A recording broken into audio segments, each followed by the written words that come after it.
Niko naangalia wanadanganya kwa wanaonidanganya wako hapa. Nilikuwa kasebeka lakini huyo atanipa tamoya. Hata nakupiga kwa mikono hivi anashirika nasema huyu mtu na sebeka tu alikuwa hivi tu. Tunawajua kama wanakuja hapa. Na wale hawatatusaidia kwa kitu. Na wengine tu kuangalia wote. Unakosa kama ni intelligence aliingia hapa. Na mimi niko pembeni na kuacha intelligence hapo hapa. Hapa tunakuja kutukuza Yesu.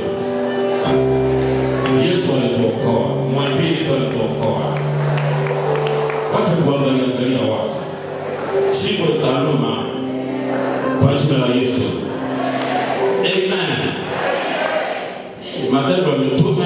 sura 12 mstari wa 28.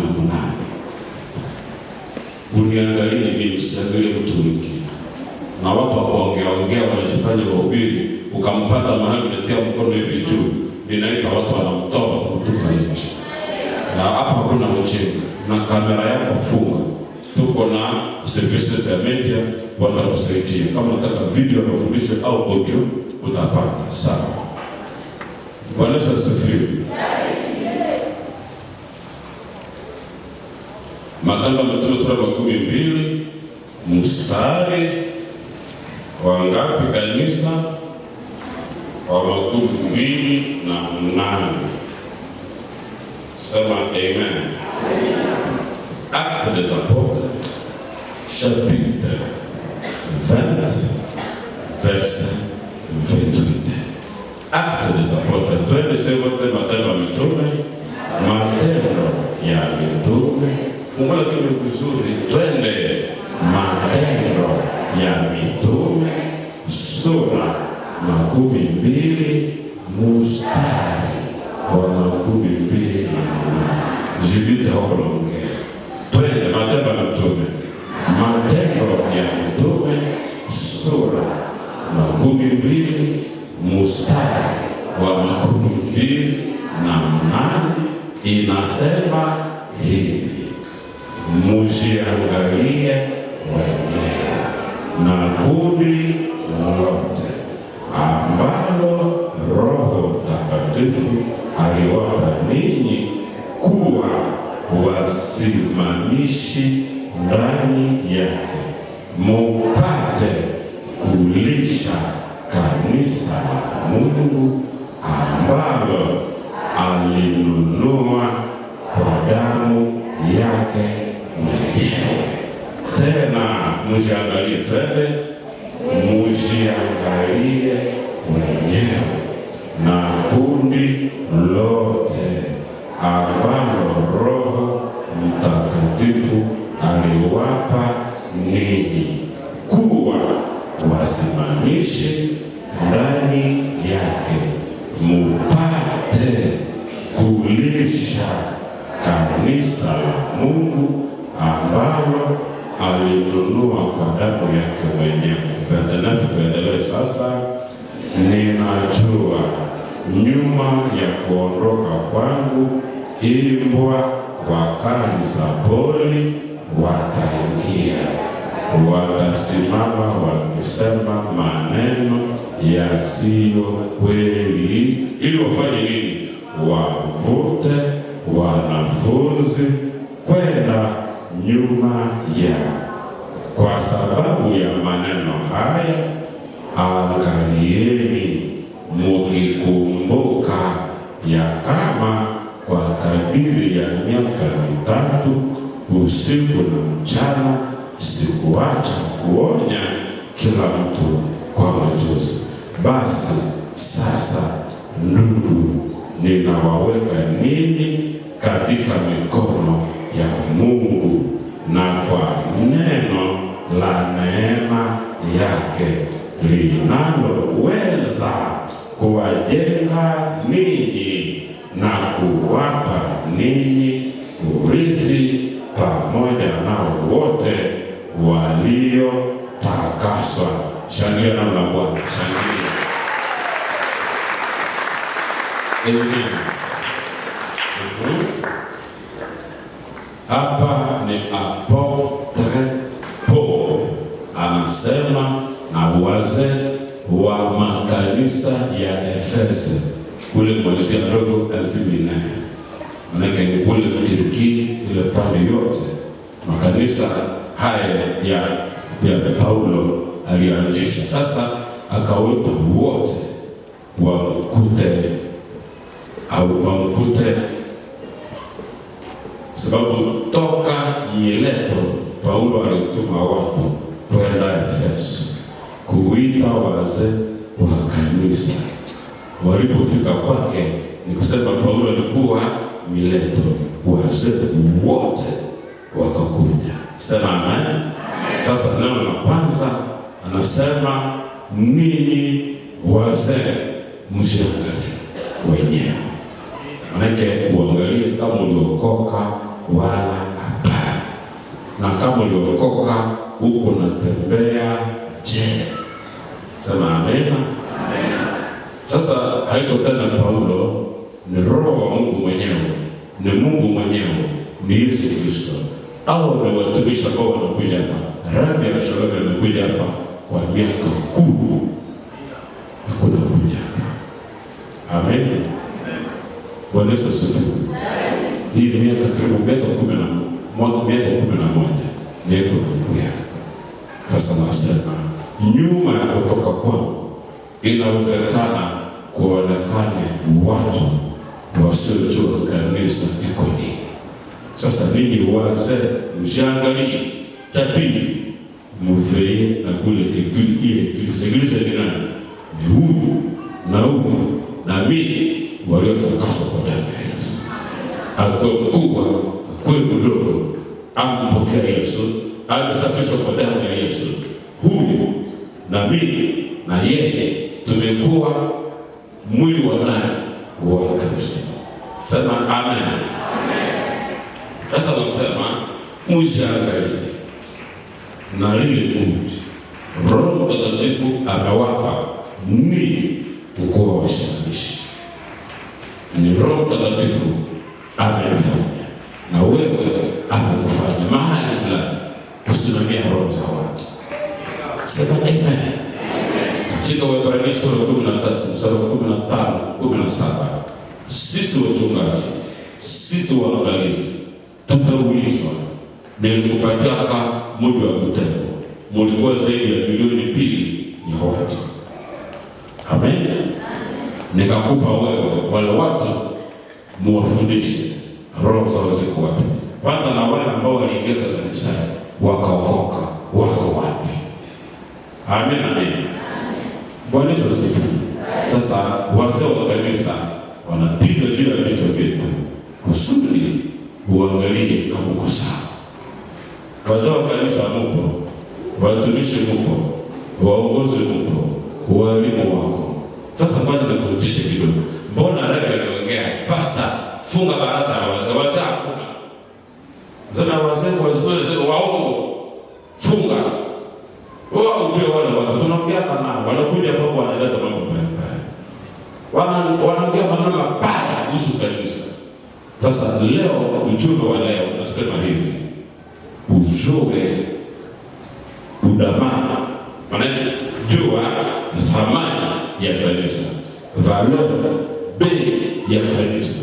Bei ya kanisa egala mauti ya Mungu. Mungu kukufa. Tusoma Wakorintho wa pili sura 5 mstari wa 18.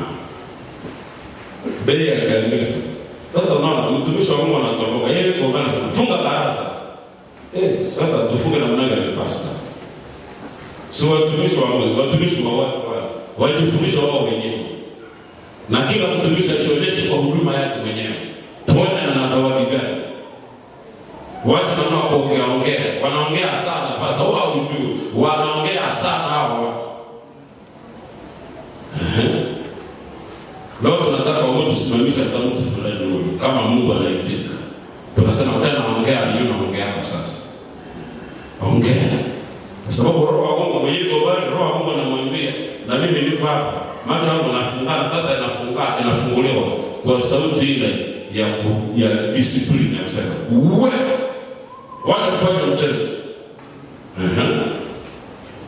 Hii kanisa ni ya Israeli, haiko yetu. Haiko kifua ya mtu. Mie, wewe. Haiko vile. Tulisikia kwa mafundisho. Ni mimi niliye na mamlaka ya Messi. Siku alituwekea kwa mikono pastor Elias Sifu. Mlikuwa hamkuu. Na ninyi mkaomba mtii. Msema mtatii. Hao waongozi utawatii. Watatuongoza katika namna na wakawapatia kazi. Msikose kuombea.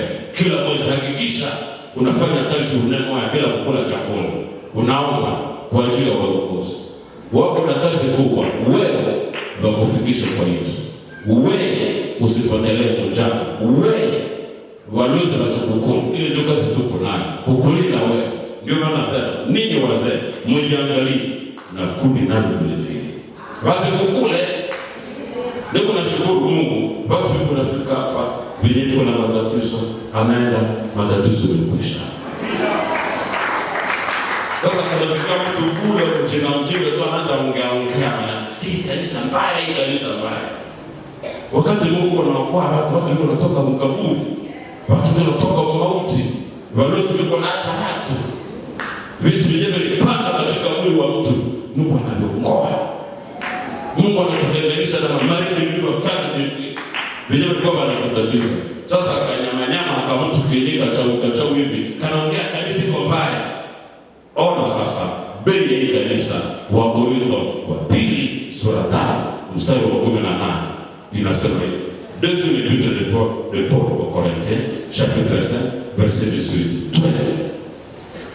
Na maneno yote yanatoka kwa Mungu ambaye alitupatanisha sisi naye mwenyewe kwa Yesu Kristo, naye alitupa sisi utumishi wa kugawanya watu, wa kusema upatanisho. Kwa sababu gani? Business.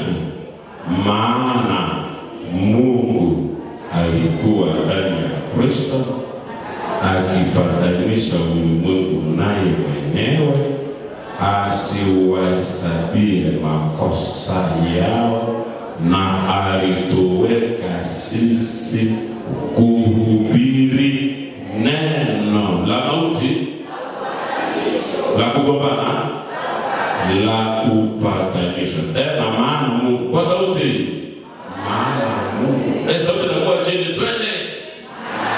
Mungu alikuwa ndani ya Kristo akipatanisha ulimwengu naye mwenyewe mpaka pale. Na Mungu alikuwa wapi? Sema Mungu alikufa.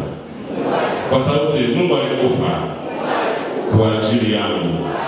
Aliniona toka mbali, aliniona katika dhambi, aliniona katika mauti, aliniona chini ya hukumu, chini ya laana, chini ya umasikini, chini ya njaa. Aliniona nilikuwa nimekataliwa. Sema pamoja na mimi, aliniona. Ndio maana Mungu anakia kufa. Sema tu, mimi tu. Mtu kama na mimi sema mimi tu. Huyu tu. Mpigieni Mungu makofi mazuri. Ni wewe tu, haiko mwingine. Ni wewe. Katika mauti yake amekuona. Sema amen. Mungu alikuwa ndani ya nani? Anakia kufia mtu aliyeoza katika dhambi, katika kasera, katika mafibro, katika mapombe, katika kichwa kuharibika, katika yalala, katika ulemavu, katika tumbo mwanamke. Aliniona, akaingia kule, akanikuta, ananikuta kule. Anasema wewe ni wangu. Yeye unaona hao sikii. Mtu sawa na wewe hapana ulikuwa imbwa. Mathayo sura 7 mstari wa 6. Usipatie imbwa vitu vitakatifu. Na imbwa ni mwasherati sana. Imbwa ni mwasherati sana. Na nguruwe ni mlevi sana. Mpaka anaviringana, yeye mwenyewe anajiviringisha ndani ya mapotopoto. Mlikuwa hapa sasa, waliokuwa hapa siku 5 prayer. Mnakumbuka Petro wa pili sura ya 2. Unaona imbwa anarudilia nini? Matatizo. Imbwa kama shimamo cha mawai wakera. Ulikuwa kama mlozi, ukakuja tena roho yako ya zamani. Unaona ni roho ya nini? Ya imbwa. Tunasikia kwa fulani unakunywa mapombe mmoja anasema Yesu anakataza kulewa. Tunasema ni nguruwe, imerudilia mapotopoto. Amesahau alikuwa amefanya nini? Anaoshwa. Tikisa wewe kupepeni. Umelewa mara ngapi? Umesharatika mara ngapi? Na jana muulize na jana ulikuwa wapi? Sema zamani njoo